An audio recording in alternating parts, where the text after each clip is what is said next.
But I watched CNN today, and they had the presidential debate, the US presidential debate. And maybe some of you saw it, and if you did, well, it was amazing. It was amazing on every level. But what was especially amazing was afterward, they went to the panel of assembled Democratic operatives posing as journalists, and all of them were like shocked to discover that Joe Biden has dementia, like they couldn't believe it. What? Oh my gosh, he's non-compos mentis. No way. Are you serious? And I'm thinking to myself, what year is it, 2024-ish? Middle-aged people identify with that? Okay, 2024, people are saying. It was 2019 that I heard from a friend of mine who was friends with his sister, Val, that the family was very upset because Joe has dementia and he's running for president. And, well, I said this on TV, by the way, at the time, and was denounced as a racist or something. I mean, everything, in the United States, like, that's just like the all-purpose term for shut up. Racist! It's like, I think he's white. Shut up, racist! Okay, anyway,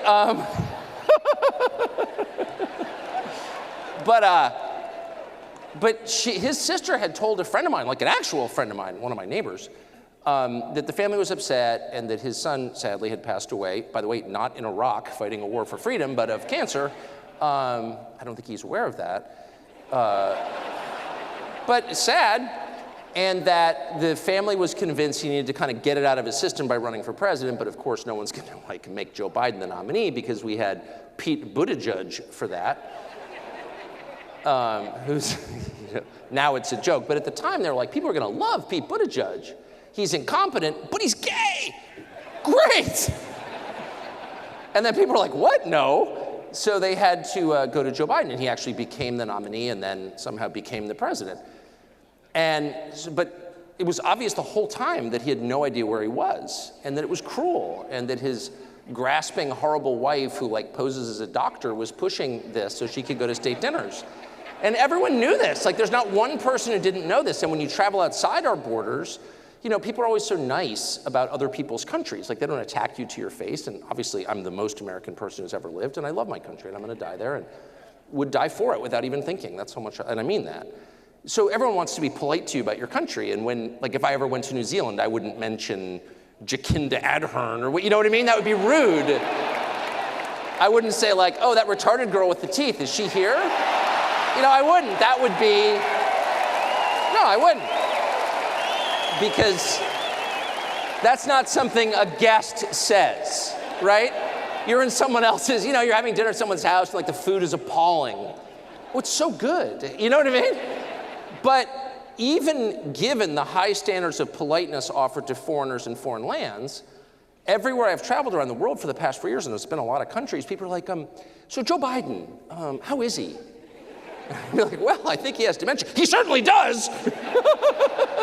Like, everybody knows, because they have, I can't remember, the internet. And it has video on it, and it takes about 15 seconds to determine the leader of the most powerful country in the world with this mass nuclear arsenal involved in 2 simultaneous wars doesn't know what day it is. And that's really scary. But if you come to the United States and you're in the media envelope, this like fake world created by these disinformation specialists who run our media, that's never mentioned at all. It's like everyone pretend, it would literally be like everyone pretending Jacinda Ardern is like a legitimate person, which they may have done in New Zealand. I wasn't there. You know what I mean? When people say, oh, that's the prime minister. What? It's ridiculous, actually. But everyone sort of plays along like it's not happening. And this is the whole Emperor's New Clothes story is based on this phenomenon, which is a very human phenomenon. But for the media today to be like, wow, we just got the diagnosis. This is shocking. He can't run for president. Kind of either they're really stupid, like too stupid to breathe unaided, or they're liars. They're truly dishonest. They're hiding the obvious from you. And I'm betting on the latter, but even more amazing was the response to that. So remember that our media are not just observers of reality or describers of reality, people who bring you the story first on the scene.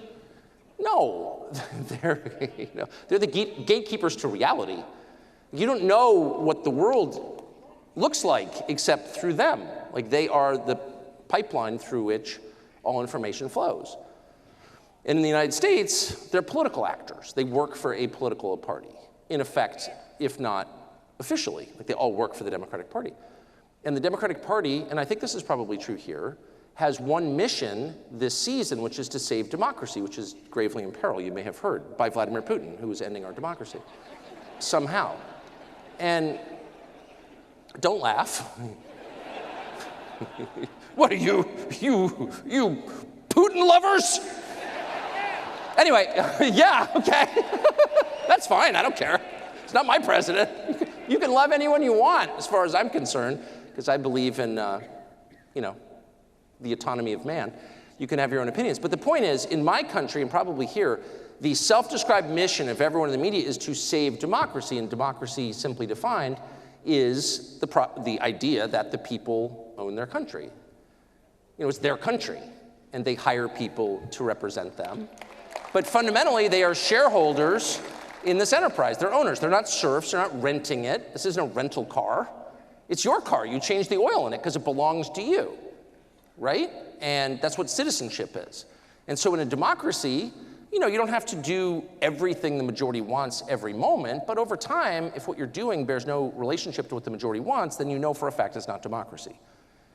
And you can try to convince people of things. You can say, well, you want this, but I think you should want that, and here's why. But you can't ignore them, or else it's not a democracy. It's an oligarchy. And you see yourself as the owner, and they're the tenants, the serfs, the renters, and you can just do whatever you want, and it doesn't matter what they think. So that's the most anti-democratic attitude possible, right? That attitude is the enemy of democracy. And all of a sudden today, these defenders of democracy are like, well, obviously Joe Biden's got Alzheimer's, and he's super unpopular, he can't win, therefore we need to replace him. And it's like, wait a second, he was already elected in the biggest landslide ever. I don't know if you knew that. Like, he got over 1 billion votes, in our country. He got more votes than Black Jesus. And because he's just so unbelievably popular, people just love Joe Biden. It was a landslide, literally a landslide in 2020. And that gives him the authority to do whatever he wants, whether you like it or not, because so many of your neighbors voted for him, you don't know their names. But it happened, okay? It happened. It's sort of like COVID deaths. You never actually met anybody who died of it, but millions did die. Everybody voted for Joe Biden except you, so shut up. So he has this mandate, this moral mandate to do literally whatever he wants, import 30 million people illegally, and you're not allowed to say anything about it, racist. And yet, at the same time, and then Democratic primary voters, just like the other day in our system, the members of the party vote for their nominee. He's elected by his own party. People actually went to the polls and cast a ballot for him. But all of a sudden, because he might not win against the orange man, we need to take his job away from him by force and let the donors put someone in there who can beat the orange man, because that's democracy. And that made me start to think for the first time, maybe we're defining the word democracy a little differently. Maybe you've got a different understanding of what that means. Maybe you think democracy is when we do exactly what you and 8 of your friends want. That's what you think it is. Whereas I think democracy is when you do the will of the majority over time.